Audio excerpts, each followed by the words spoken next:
So starting with the very basic point, Pakistan क्या है? पाकिस्तान अगर स्टेट है, Pakistan is one of the states, इसको कैसे चलाया जा रहा है, इसके अंदर कौन से इंस्टीट्यूशंस हैं, वो कैसे काम करते हैं, ये सारा जो है वो आज हम पढ़ने जा रहे हैं। तो starting from the very basic कि पाकिस्तान, जैसे हम सबको पता है कि पाकिस्तान 1947 में मौरज़े वजूद में आया। जो पाकिस्तान के अंदर हर स्टेट को चलाने के लिए ना चार जो सबसे इम्पोर्टेंट चीज होती है वो ये होती है कि उसके अंदर एक कॉन्स्टिट्यूशन होना चाहिए। ठीक है, तो पाकिस्तान के पास उस वक्त जो कॉन्स्टिट्यूशन था, दैट वाज द कॉन्स्टिट्यूशन जो अंग्रेज ने बनाया था 1935 में। वो वाला कॉन्स्टिट्यूशन अमेंड करके इंडिया में भी और पाकिस्तान में भी लागू कर दिया गया और कहा गया कि जब तक आप अपना नया कॉन्स्टिट्यूशन नहीं बनाते, आपकी जो लेजिस्लेटिव असेंबलीज हैं, कानून साज असेंबलीज हैं, वो जब तक नया कॉन्स्टिट्यूशन नहीं बनाती तब तक आपका जो सवीरियन रूलर है, जो आपका एक्चुअल रूलर है, वो क्वीन ऑफ ब्रिटेन ही होगी। जो बरतानिया की, यूके की क्वीन है वही होगी। तो उन्होंने 1951 में बना लिया का अपना आइन और हमें लग गए जनाब 1956 के अंदर हमने अपना पहला कानून बनाया, पहला आइन बनाया। तो 1956 में वो देखेंगे। अभी हम प्रिसाइजली बात करेंगे कि वो कानून जो अब चल रहा है वो 1973 का कॉन्स्टिट्यूशन है। जो हमने बांग्लादेश जब बन गया तो हमें एक नए आइन की जरूरत पड़ी, तो हमने नया आइन बनाया 1973 में। उसके मुताबिक हमारा स्टेट, हमारी नेशन चल कैसे रही है, हमारा कंट्री चल कैसे रहा। सो बेसिक बेसिक तकरीबन सारी चीजें आज कवर होंगी।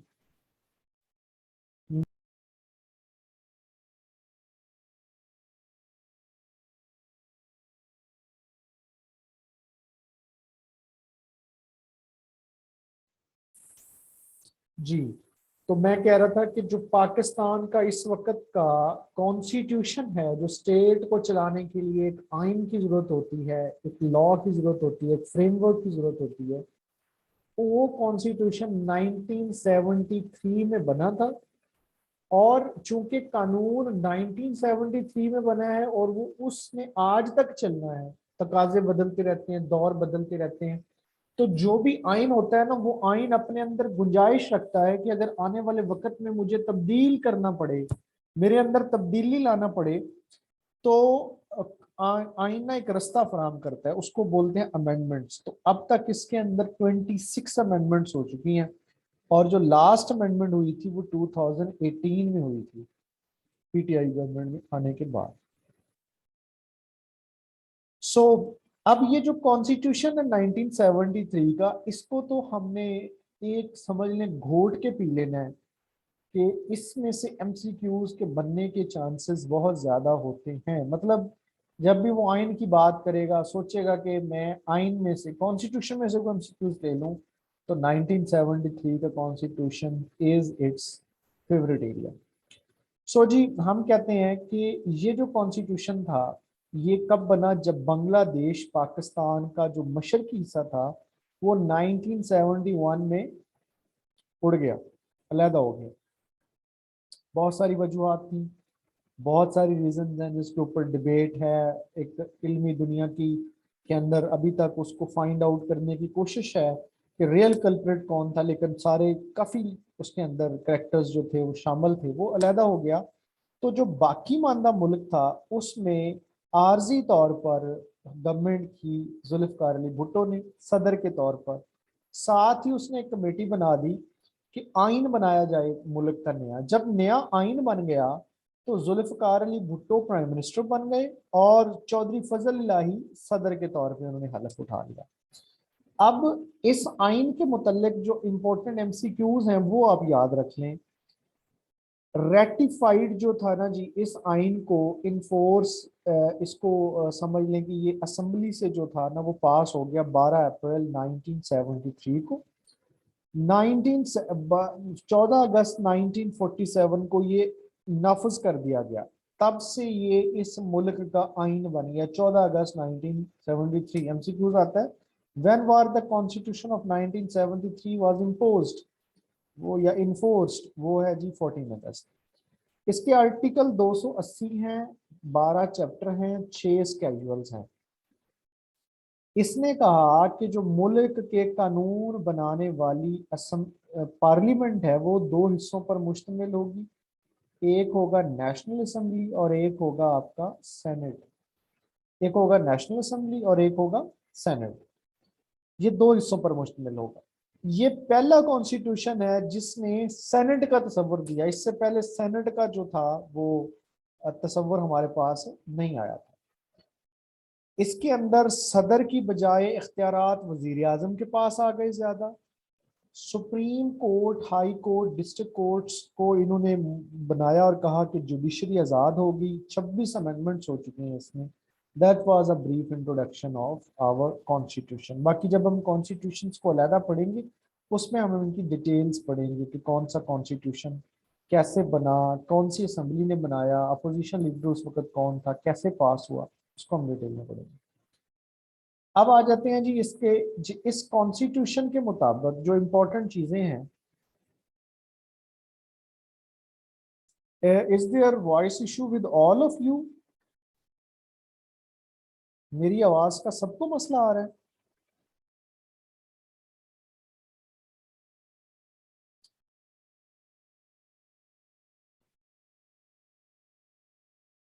लेट मी रिकनेक्ट, फिर मुझे रिकनेक्ट करके आने दें। आप जरा रुकें, फिर मुझे रिकनेक्ट करके आने दें।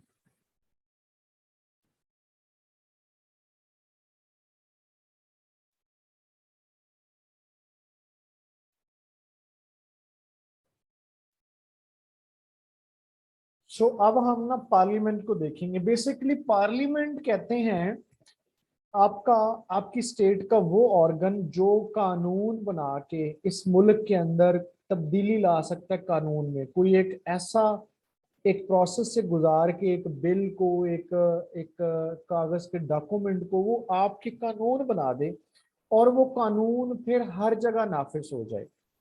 ठीक है। तो पार्लियामेंट के तीन हिस्से हैं, सेनेट है, नेशनल असेंबली है और पार्लियामेंट है। अब सेनेट क्या है? हमारे हैं चार सूबे, ठीक है, 4 प्रोविंसेस हैं हमारे, Sindh, Balochistan, Punjab and KPK. Senate एक ऐसा फोरम है जहां पर इन चारों सूबों को, चाहे उसकी आबादी ज्यादा है, चाहे उसकी आबादी कम है, चाहे उसका रकबा ज्यादा है, चाहे उसका रकबा कम है, इन सारों सूबों को मुश्तरका एक जैसी नशिस्तें दी जाती हैं और सेनेट बन जाता है।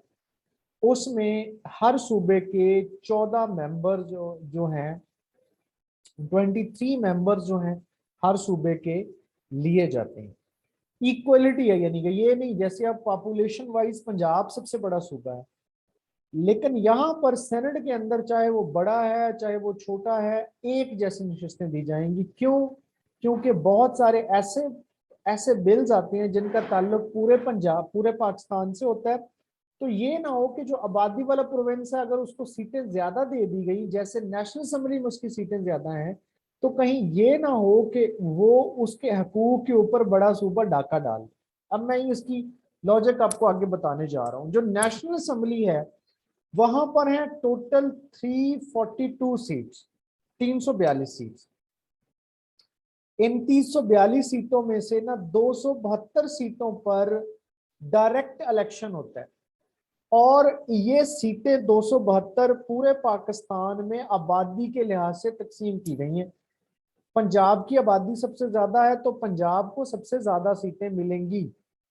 उसके बाद सिंध की आबादी ज्यादा है तो सिंध को सीटें मिलेंगी। अब पंजाब की तकरीबन 180-81 सीटें बनती हैं इसके अंदर, ठीक है। और अच्छा, 272 के ऊपर डायरेक्ट इलेक्शन होता है। फिर जो 272 के ऊपर डायरेक्ट इलेक्शन होता है तो वुमेन का कोटा होता है 60 का, 60 ये हो गई, और 10 का कोटा होता है मिनॉरिटीज का। अब ये होता है कि जितनी पार्टी डायरेक्ट इलेक्शन में सीटें जीत जाती है ना, उसको ये मिनॉरिटीज और वुमेन का कोटा मिल जाता है। वो अपनी मर्जी की कैंडिडेट को वहां पे सीट दे देते हैं, मेल को मिनॉरिटी में, वुमेन को मिनॉरिटी में फीमेल भी हो सकती है। तो वो मतलब मिसाल के तौर पे अब आप कहो कि 90% सीटें एक पार्टी ने जीतनी डायरेक्ट इलेक्शन में, तो अब ये जो 70 सीटें हैं इसमें से भी 90% सीटें उसको मिल जाएंगी, वो जिसको मर्जी अपना उम्मीदवार लेके वहां पे पेश कर दे। ठीक हो गई बात। अब असेंबली क्या करती है कि असेंबली का डायरेक्टली वोट लेके आती है। जैसे हमारे यहाँ एमएनए के इलेक्शन होते हैं, ठीक है, तो वो डायरेक्टली आप वोट करते हैं लोगों को एमएनए बनाने के लिए, मेंबर ऑफ नेशनल असेंबली बनाने के लिए। ठीक है, इन जो मेंबर्स ऑफ नेशनल असेंबली है जब ये जाते हैं ये इलेक्ट होके, तो फिर ये अपने हाउस में बैठते हैं नेशनल असेंबली में। वहां पे दोबारा इलेक्शन होता है स्पीकर और डिप्टी स्पीकर, जो इस इजलास की, असेंबली के इजलास की कार्रवाई को रेगुलेट करेंगे। और उन्हीं में से एक बंदे को ये प्राइम मिनिस्टर के तौर पे इलेक्ट करते हैं। प्राइम मिनिस्टर को डायरेक्टली आप नहीं वोट करते, बल्कि आपने जिन एमएनए को वोट दे के भेजा है वो वोट करते हैं प्राइम मिनिस्टर को इलेक्ट करने के लिए। ठीक हो गई बात। अब जाहिर है कि जिस पार्टी के ज्यादा एमएनए होते हैं उसका प्राइम मिनिस्टर बन जाता है। जिस पार्टी के दूसरे नंबर पर ज्यादा सीटें होती हैं उसका लीडर ऑफ अपोजिशन बन जाता है मोस्टली। लाजमी नहीं कि उसी का बने, किसी और को भी वोट मिल सकते हैं, लेकिन मोस्टली ऐसा होता है कि जो दूसरे नंबर पे पार्टी होती है कायदे हिज़्ब इख्तिलाफ, अपोजिशन लीडर। अब ये जो प्राइम मिनिस्टर इलेक्ट होता है इसको एक और टाइटल भी देते हैं, वो कहते हैं जी लीडर ऑफ द हाउस। सो ये भी कंफ्यूज नहीं होना अगर कहीं एमसीक्यूज में आ जाए कि who is the leader of the house of Pakistan, तो जी वो तो पता नहीं कौन है, इमरान खान तो प्राइम मिनिस्टर, वो वही होता है। असेंबली का टेनोर होता है आपकी नेशनल असेंबली का 5 साल, और इसके अंदर आपको 25 years या उससे ज्यादा की उम्र का होना चाहिए। आप 225 साल से कम उम्र के आप एमएनए इलेक्शन के एलिजिबल नहीं है। अब दूसरा पार्लियामेंट का हिस्सा सेनेट है। सेनेट में मैंने बताया चारों सूबों की एक जैसी इकाइयां, 43 सीट 43 सीट। अब एक ट्रिकी क्वेश्चन है, आज से 3 साल कबल तकरीबन, जब 2018 के जुलाई से पहले, जुलाई 2018 से पहले आपके पास 4 आपके प्रोविंसेस थे, एक एरिया था फाटा, फेडरली एडमिनिस्ट्रेटिव ट्राइबल एरियाज। ये कुछ एजेंसीज थी जिन पे पाकिस्तान का कानून डायरेक्टली लागू नहीं होता था, उनके अपने कानून थे। उन एरियाज को हमने नुमाइंदगी दी हुई थी, 8 एमएनए उनके होते थे, 8 सेनेटर उनके होते थे। ठीक है, और 4 हमने इस्लामाबाद, इस्लामाबाद किसी सूबे में नहीं है, एक अलहदा एक सेंटर है हमारा, वो ना पंजाब का है, ना सिंध का है, ना बलूचिस्तान का है। वो हमने 1967 में अलहदा एक कैपिटल बना दिया, ताकि कोई सूबा ये ना कहे जी सदर मकाम तो पंजाब में है, सदर मकाम तो सिंध में है, मुल्क का सदर मकाम अलहदा हो गया। अब जो फेडरल एरिया है ना, 4 सेनेटर उसको दे दिए। ठीक है, अब ये टोटल बन गए आपके 43 मल्टीप्लाई बाय 4, ये कितने बन गए 92। 92 8 आ गए आपके फाटा के, और 4 आ गए आपके फेडरल के। ठीक है, ये बन गए 104। अब 2018 में नून लीग ने आखिरी दिन अपनी हुकूमत के, ये गालिबन बनता है 30 जुलाई या 29 जुलाई है, 30 जुलाई है, इन्होंने फाटा और केपी के मर्जर का बिल पेश कर दिया अपोजिशन पार्टी को मिला के। सब पार्टियां उसमें मुत्तफिक थी कि ये जो फाटा और केपी के है ना, ये मर्ज हो जाए, फाटा खत्म हो जाए, ये सारा सूबा केपी के में आ जाए। अब जब वो केपी के में आ गया तो उसकी 8 सीटें खत्म हो गई। तो अब 8 सीटें जब खत्म हो जाएंगी तो कितनी बच जाएंगी पीछे, 104 में से 8 खत्म हो गई तो 96 बच जाएंगी। लेकिन इस वक्त सेनेट की तादाद है 100। वो क्यों है, जो 8 सीटें थी ना उनकी, उसमें से 4 रिटायर हो गए, 3 हर 6 साल के बाद रिटायर होते हैं, और आधे लोग जो हैं हर 3 साल के बाद रिटायर हो जाते हैं। मतलब 3 साल के बाद ना नया इलेक्शन होता है। तो आधे लोग 2024 के इलेक्शन में रिटायर हो जाएंगे। 2024 के बाद आपके सेनेट की सीटें बच जाएंगी 96, और अभी कितनी है, 100 सीटें हैं। तो ये हो गया आपकी पार्लियामेंट का दूसरा हिस्सा। तीसरा हिस्सा क्या है, प्रेसिडेंट है। प्रेसिडेंट आपके मुल्क का, आपकी स्टेट का हेड होता है। ये 45 साल से कम नहीं हो सकता, मुस्लिम होना लाजमी है, 5 साल इसकी मुद्दत होती है, और 2 टर्म से ज्यादा ये दो दफा से ज्यादा ये इलेक्ट नहीं हो सकता कंजेक्टिव। अच्छा, सेनेटर की उम्र मुद्दत जो होती है, सेनेटर 6 साल के लिए इलेक्ट होता है। और अगर पूछा जाए कि सेनेट का इलेक्शन कितनी देर बाद होता है, वो 3 साल के बाद होता है। ठीक है। और जो आपका बनता है ना, आप कह लो कि जो आपका बनता है चेयरमैन सेनेट, उसकी मुद्दत भी 3 साल होती है। चेयरमैन, डिप्टी चेयरमैन, 3 साल के बाद नया इलेक्शन आएगा, नया चेयरमैन आएगा। सादिक सिंजरानी जो मौजूदा चेयरमैन सेनेट है, 2018 में बना, अब 2021 में भी बन गया दोबारा, 3 साल के बाद। अच्छा, अब ये होता है कि ये जो पार्लियामेंट है ना, ये कैसे चलती है। मिसाल के तौर पे एक नेशनल असेंबली के मेंबर ने बिल पेश किया नेशनल असेंबली में कि जी पाकिस्तान के हर मजदूर को जो है वो 40,000 रुपये तनख्वाह दी जाएगी, चाहे वो किसी फैक्ट्री में काम कर रहा है, जो इसकी खिलाफ वर्जी करेगा उसको जी 2 लाख रुपए जुर्माना, उस कंपनी को, उसको। ठीक है जी, ये बिल नेशनल असेंबली में वोटिंग हुई, नेशनल असेंबली ने मेजोरिटी से इसको पास कर दिया। ज्यादा लोगों ने, ज्यादा एमएनएस ने इसको कहा ठीक है जी, ओके, ये ठीक है। ये पास होके चला गया सेनेट के अंदर। सेनेट में भी मौजूद ज्यादातर लोगों ने इसके हक में राय दी, ये यहाँ से पास हो गया। अब ये प्रेसिडेंट के पास चला जाएगा। अभी तक ये बिल है, प्रेसिडेंट इसको साइन कर देगा, ये बन जाएगा एक्ट ऑफ पार्लियामेंट, कानून बन गया ये। अब ये तीनों पार्लियामेंट है, जब तक प्रेसिडेंट साइन नहीं करेगा उसको वो पास नहीं है अभी तक। प्रेसिडेंट दोबारा, अगर प्रेसिडेंट को इतराज है, प्रेसिडेंट दोबारा भेजेगा नेशनल असेंबली सेनेट में। अगर ये दोबारा पास कर देती हैं तो प्रेसिडेंट की दोबारा साइनों की फिर जरूरत नहीं है, पहले जरूरत है। अगर ये दोबारा पास कर देती हैं फिर जरूरत नहीं। तो ये जितने इसके ऊपर इंपॉर्टेंट एमसीक्यूज थे वो मैंने आपको बता दिए। अब आ जाते हैं जी आपके डायरेक्टली प्रेसिडेंट के ऊपर। ठीक है, जो बाकी जो है वो हिस्ट्री के साथ हम पढ़ेंगे, जो तो 2-3 स्लाइड्स आई थी। प्रेसिडेंट पाकिस्तान की क्या क्वालिफिकेशन होनी चाहिए, 5 साल के लिए ये आता है। इसका जो ओथ लेता है वो चीफ जस्टिस ऑफ पाकिस्तान लेता है। ठीक है, मुस्लिम होना इसका जरूरी है।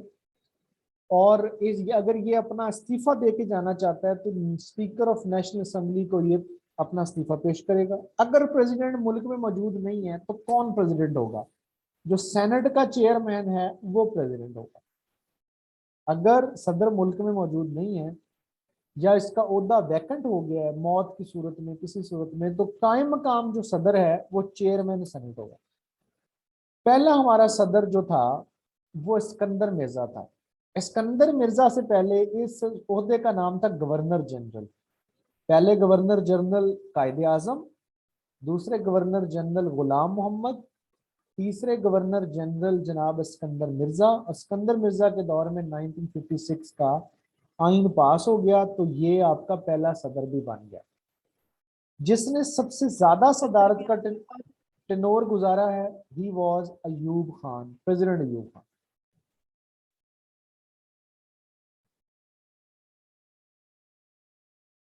अच्छा, और जो शॉर्टेस्ट टेनोर था वो जुल्फकार अली भुट्टो ने गुजारा है, शॉर्टेस्ट टेनोर। अच्छा, अब मौजूदा सदर हमारे हैं डॉक्टर आरिफ अलवी, जो कि 2018 के इलेक्शन के बाद सदर बने, और ये पाकिस्तान के 13वें सदर हैं। अच्छा, अब मजीद ये है कि एक सवाल आता है कि who was the first elected president of Pakistan, Pakistan का सबसे पहला मुंतखब सदर कौन था। तो मुंतखब सदर जो था वो जुल्फकार अली भुट्टो था, जो इंतखाबात के जरिए बाकायदा इलेक्ट होके प्रेसिडेंट बना।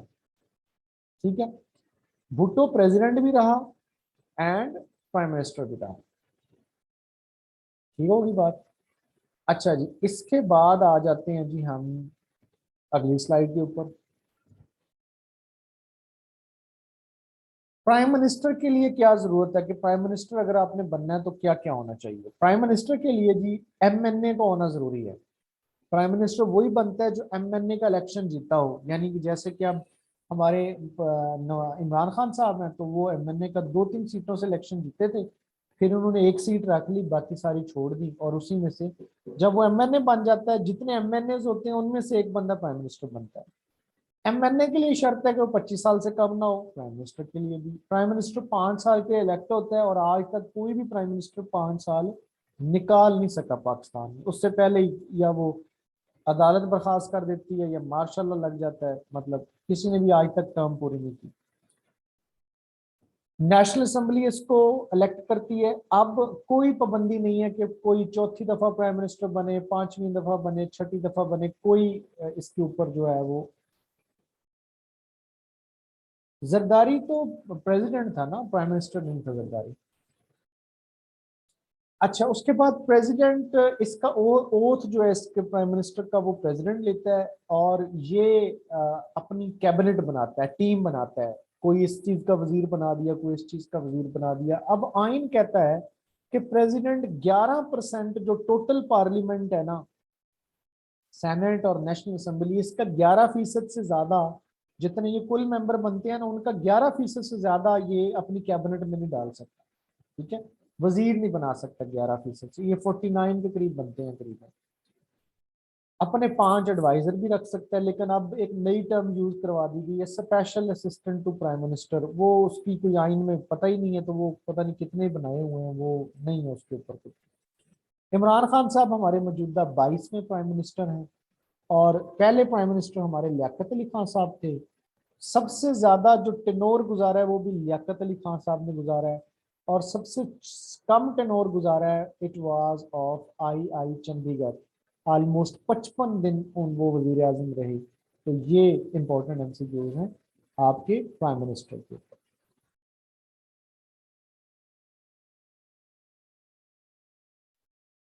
इसके बाद एक डिफरेंस है बिल, एक्ट और ऑर्डिनेंस।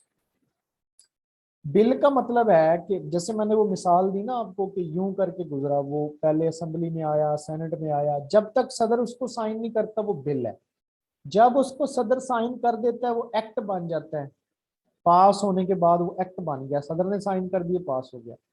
एक लफ्ज आता है ऑर्डिनेंस। ऑर्डिनेंस ये है कि एक सदर है, उसने एक बिल पास कराना है, मुल्क में इमरजेंसी की सूरत हाल आ गई है, बिल पास कराना है, लेकिन ये पार्लियामेंट का इजलास नहीं हो रहा। तो आइन प्रेसिडेंट को ये इख्तियार देता है कि वो अपने तौर पर एक ऑर्डर अपने दस्तखत के साथ निकाल दे, और वो कानून बन गया, उसको कहते हैं ऑर्डिनेंस। वो उसी दिन से लागू हो गया, कानून है वो। लेकिन अब उसके लिए जरूरी है कि वो 120 दिन के बाद असेंबली उसको पास करे। 150 120 डेज के बाद असेंबली उसको पास करेगी तो वो कानून रहेगा। अगर असेंबली उसको पास नहीं करती, वो कानून खत्म हो गया।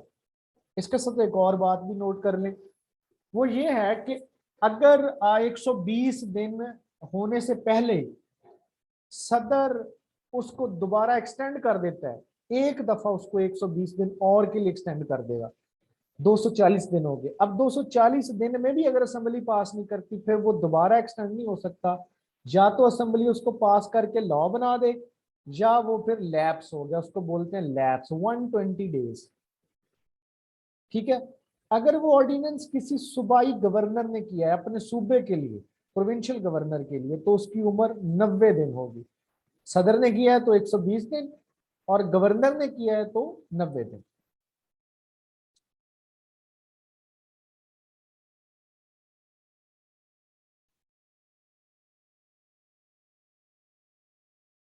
अच्छा, अब हम इसके बाद अगले हिस्से में जाएंगे, तो उससे उसके लिए हम वही ज्वाइन करते हैं।